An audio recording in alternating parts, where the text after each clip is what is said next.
So we are a few weeks into this series where we're looking at what it means to be the people of God, what it means to fit together as one unit. And so Paul, particularly in the letter to 1 Corinthians, when he's writing to the church in Corinth, he tells them that they're kind of divided, and we learn that they've got divisions among them, and they're kind of divided along social grounds. So some of them culturally have a different background, and so he talks about Jews and Gentiles, Gentiles being everybody except for the Jews. And so they all come from different places, and they got different backgrounds, and they're all kind of different economic status. So some are slaves and some are free, and then he says that there's divisions. Some of them have picked their favorite leader. So Paul planted the church. He's the first one that kind of started things off and came to town and told people about Jesus, and they started gathering. And then Apollos came after him and preached in that church. And so they're pretty divided in terms of how they're looking at the world. And they're in little camps. They're in the same church together, but there's different camps of people that say, well, I follow Paul, or I follow Apollos, or I follow Peter, or the other ones that go, well, I just follow Christ. Like, I'm just on Jesus' team. And it sounds like the right answer, but they're kind of smug about it. And so Paul says, we're not divided. There isn't four different groups here. We're one group. We're supposed to be one body. And so we started to look at the image of a body, right? Different body parts, and the foot saying to the hand, well, I'm not part of the body. I'm just a foot. Unless you want to go somewhere, then you kind of need a foot, right? And the ear can't say to the eye, well, I'm not part of the body because I'm not an eye. And you can't say to another part, well, I don't need you. And so Paul's kind of painted this picture of us needing each other. And then we dealt last week with the idea of a field and how Paul says, I planted as a leader, I planted the church, I planted these seeds. And then Apollos came along and he watered, but God's the one that gave the harvest. It doesn't matter who planted or who waters. We're all on the same team, and he kind of levels the playing field. And he says leaders are really servants of the church. We're not big shots. It's not like the big deal up front. We're on the same team. We're serving the church. And so Paul makes that pretty clear. Well, this passage this morning that the video actually covered last week's passage and this week's. You might have noticed that you were covering the same ground and then something new. And there's this hinge verse in between where Paul finishes talking about a field, and he says that because of God's grace to me, he says, I've laid a foundation like an expert builder. And so there's this hinge verse that says, for we are both God's workers, he and Apollos, and he says, you are God's field, you are God's building. So he says, he's just been talking to them about the field image, and then this morning we're kind of picking up the image of the building. And so verse 9 is kind of a hinge between them. And in both cases, he says he and Apollos are workers. They're workers who are like, farm hands that plant seeds and water. And so God gives the harvest and God pulls it all together. And he says, we're just planting and watering. We're all on the same team. We're doing the same thing together. Don't divide us up and pick one or the other. What we're doing is significant. It's different than each other. So just like all the people of the church have different gifts, and so he says you're all different body parts, but they're all necessary to the one body. Like you need each other. You need each other. And the differences are actually a good thing. He says even when it comes to leaders are different than each other, but they serve the church. And so not only are they equal with each other, but they're equal with you. Like we're all on the same team. And so we have a different function in the church, but we aren't any of us more important than the others.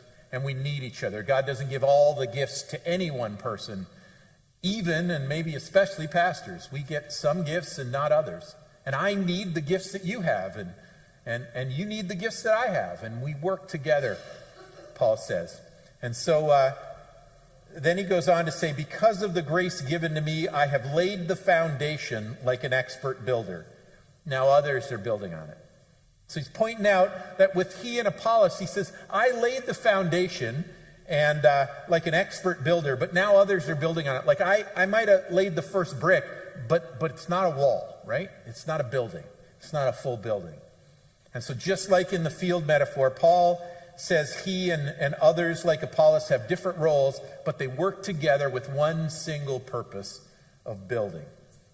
And so he plants and others water. He builds the foundation. Others follow up by building on that foundation. And then he says, but whoever is building on this foundation must be very careful, for no one can lay any foundation other than the one we already have in Jesus Christ.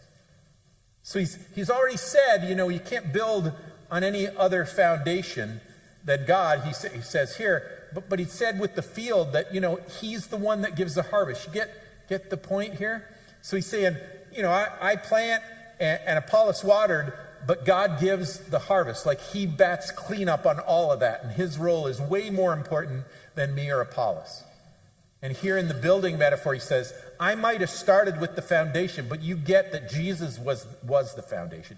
He's the very beginning, and he's the very end. And so God is the one that's making this building something. And I'm playing my role, and Apollos is playing his role, and you guys are in on this, but none of us is doing something so significant that we're more important than the people around us. So he puts us together and purposely gives us different gifts, purposely makes us different so that we can rely on each other. And none of us is kind of able to do it all on our own. And so it has to be built on Jesus. And so Paul is laying the foundation, but the foundation is Jesus. And then he informs them, he says, anyone who builds on that foundation may use a variety of materials: gold, silver, jewels, wood, hay, or straw. There's like 6 building materials. Now, I've been to Home Depot before, and I know you've never seen gold, silver, or jewels there. Wood, yes. Hay, I don't think so. I've never been in that aisle anyway. Straw, no. But in their world, these were the kind of materials that you built with, right? That's how you built a building. You used all kinds of different building materials. And so he lists out these 6. And he says gold, silver, jewels, wood, hay, straw, they're all parts of the building, and we use these different materials. But he says on the judgment day, fire will reveal what kind of work each builder has done. The fire will show if a person's work has any value. If the work survives, that builder will receive a reward. But if the work is burned up, the builder will suffer great loss. The builder will be saved, but like someone barely escaping through a wall of flames. So he's saying, look, we build stuff, we invest ourselves, we give our time and our energy, and we try to be productive. We're making something, right? But he says, some of it'll last and some of it won't. Sometimes we pour our energy into things that are of lesser value than other things. And so 2 things to draw attention to with these 6 building materials. And that is that the first 3 of them, you might have noticed in the video, the first 3 are not flammable, right? Like, you can melt gold, but you got to have something hotter than just a regular fire. Silver, same thing. Jewels, yeah, they're going to last if they're set on fire. Wood, hay, and straw, they're going to burn. And so in the ancient world, they used all of these materials to build with, but they weren't all equal quality, right? And so they had different properties.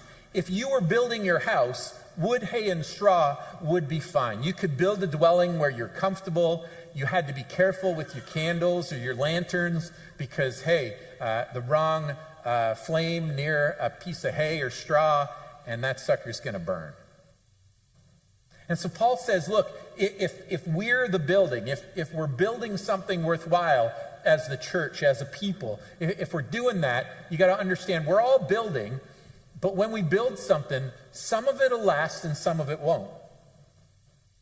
And so it's not that it doesn't have purpose. There was a purpose in building a home out of wood, hay, and straw. And you can guess right now, you can live and you're protected from the elements. And it doesn't last like gold, silver, or jewels, but it kept the rain off your head. And it would last for some time. And it was definitely a lot more affordable if you weren't able to just build your house out of gold because you weren't that guy, right? And so it has a purpose, but it's not going to last the same as the others. And so Paul says, on the judgment day, fire will reveal how lasting your work was. There's a time for it to last and for it to serve a purpose, but it doesn't serve the same purpose and it doesn't last the same. And so Paul says at the end of the day, there's materials that last longer. Now, interestingly, in the ancient world, like I said, wood, hay, and straw is what you'd typically use to build your house because that's what you could afford and that's what would work and it would serve its purpose. But when they built temples, they built them out of gold and silver and jewels. They used more lasting materials for sacred purpose. And so Paul is implying that there's some things that'll last, and those things that'll last, people would have known, well, I've never had a house of gold, silver, or jewels, but I've been to the temple where they did that, where it was built like that. And those things are going to last into eternity.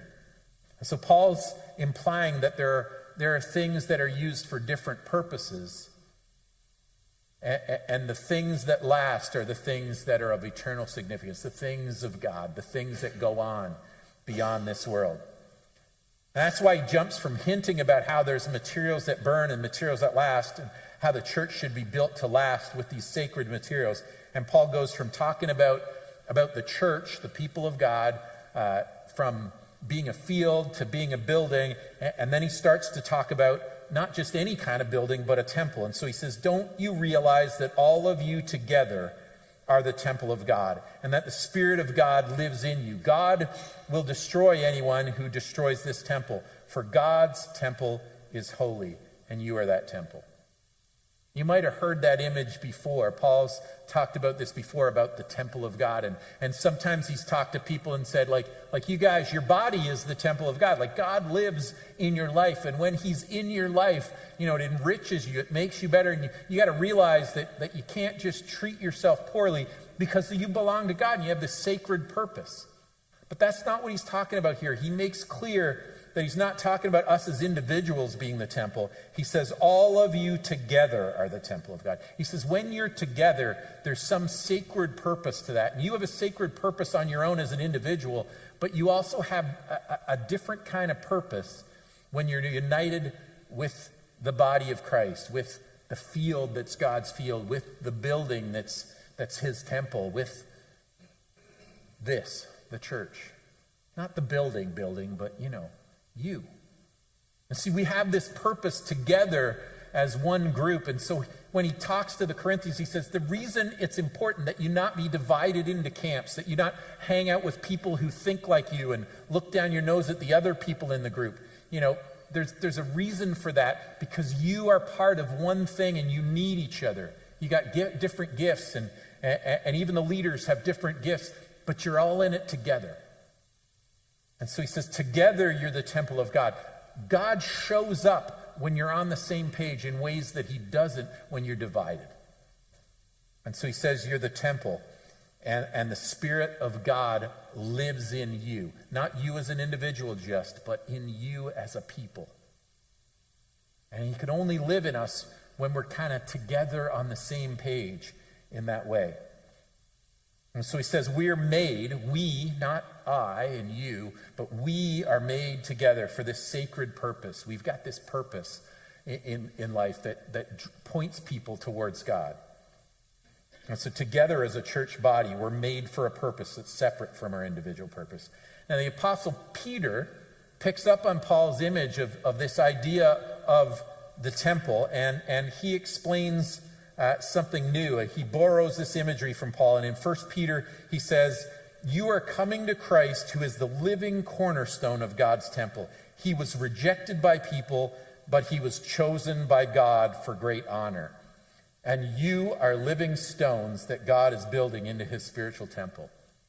I love the way he kind of expands things. He goes, Paul talked about building on the foundation of Jesus. And Peter says, you're coming to Christ. He's like that cornerstone, that rock that's at the basis of everything that you build on top of it as a building. He says he's the cornerstone. But as a cornerstone, he was rejected by some people, but for those who accepted him, he was chosen by God for great honor. Like he's got a purpose, but not everybody gets it. Not everybody builds their lives on him. And then he says, and you are living stones that God is building into his spiritual temple. You love that imagery, living stones. Like you're the rocks that are hewn and placed together and with the mortar in between, just building a solid wall, a solid building. And so he says this thing that we are, one way to understand it is that we are interlocked like bricks in a building. And if you've ever seen like hand carved, stones in some of these really older buildings. I served a church in Perth, Ontario for a while. It was a historic building, 1800s. And the stone walls on that, every time you pulled into the parking lot, you're like, that's a beautiful looking building, right? There was something about it that had lasted through all those years, and it was still solid. Like there was nothing falling down about these bricks, these building stones. And Paul says, you're like living stones, like you're built together and for a purpose to make that one building. And so you have this role together. And so he describes us as being a building, and he refers to us as living stones. And he says, you are royal priests, a holy nation, God's very own possession. As a result, you can show others the goodness of God because he called you out of the darkness into his wonderful light. That's what Peter adds to the picture. He says, he's called you out of darkness into his wonderful light. He's made you royal priests, like every one of you. And so they in their society had priests that kind of were the go-betweens between people and God. And if you wanted to get close to God, you needed to, go to the priest and he'd do those rituals for you. He'd kind of advocate on your behalf. And Paul has painted this picture, and Peter expands on it. He says, you guys you're like the bricks in the building, but you're also like the priests inside the temple. You're like the people who go between people and God. When people are far from God and they don't understand him, they don't get him, and you can draw people towards God. You've got this sacred purpose, and it isn't special people. It isn't priests or pastors. It's everybody in the church. All of us have that one purpose of drawing other people towards God. He says, because you were called out of the darkness. I don't know if you've ever been in a truly dark place. And I don't mean metaphorically, I mean physically in a dark place. Like sometimes if you've ever, I grew up in the city, so there's street lights everywhere. So you go, yeah, it's dark out, but you can still see, right? If you've ever been out in the country where there's no street lights on there's no light on the highway and it's just the headlights of your car, you're like, it's kind of dark out there. And if you get out of your car and turn off the lights, you're like, it's dark. You go camping out in the remote wilderness, you wake up and you got to take a minute for your eyes to adjust so you can see your hand, right? And if you're going to go out and need to go find a tree somewhere because nature's calling, you're like, I got to know where I'm stepping and what's going on, and I'm going to need a little light. There's at least stars, right? But if you've ever been in anybody ever been in a mine? I know there's at least one other person here, my wife. There's a couple others.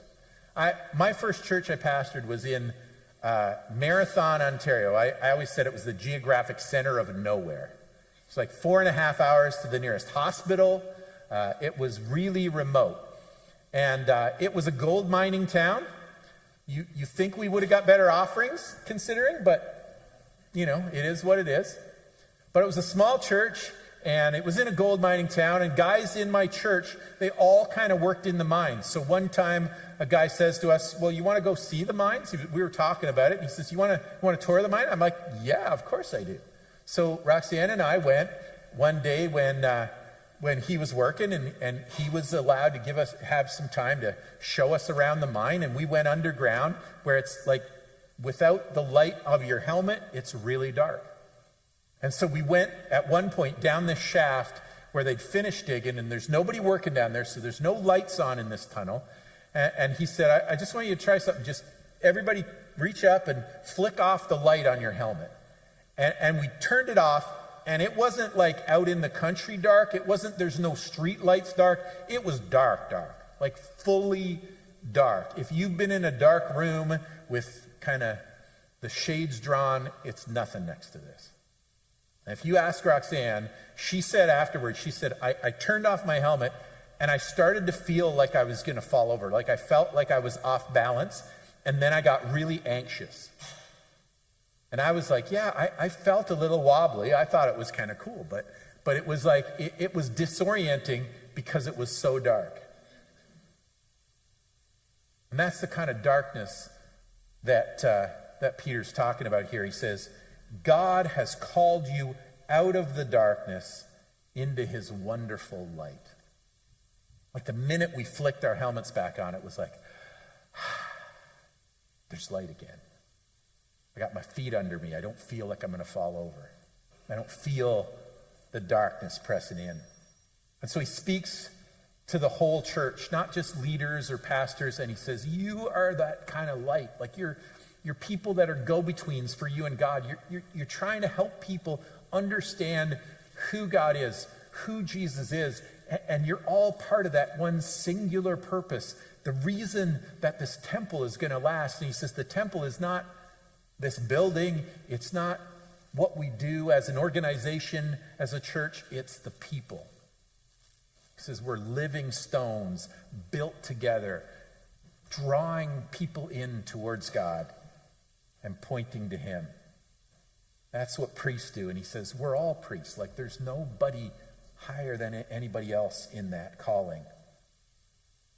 And so then the next part applies to both pictures of the field or the building and the temple. And so Paul has painted this picture of them all together as one group, one body, one field, one building.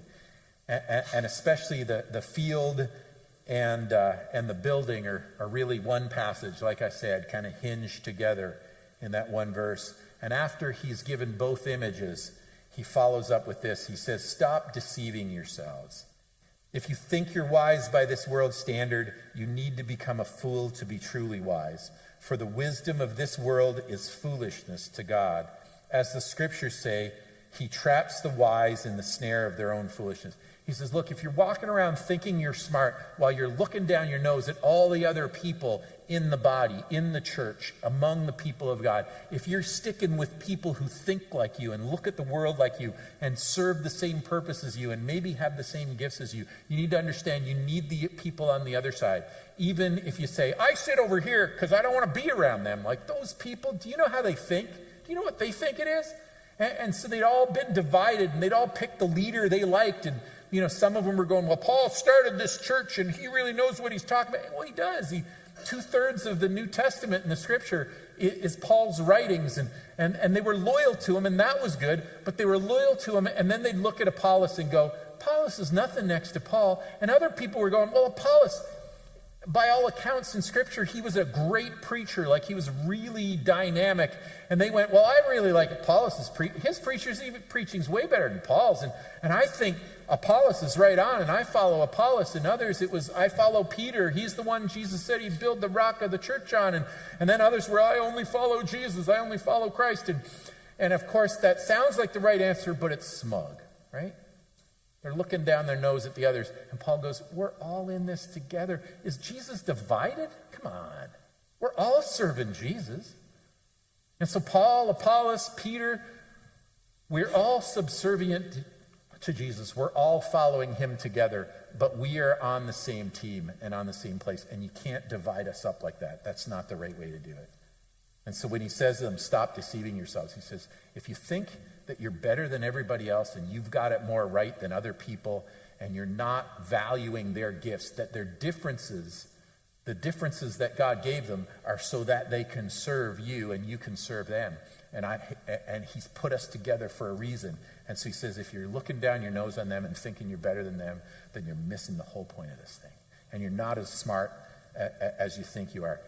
You've known people, right, that think they're wise and you go, well, maybe not so much. Like they're so smart that they're not smart, right?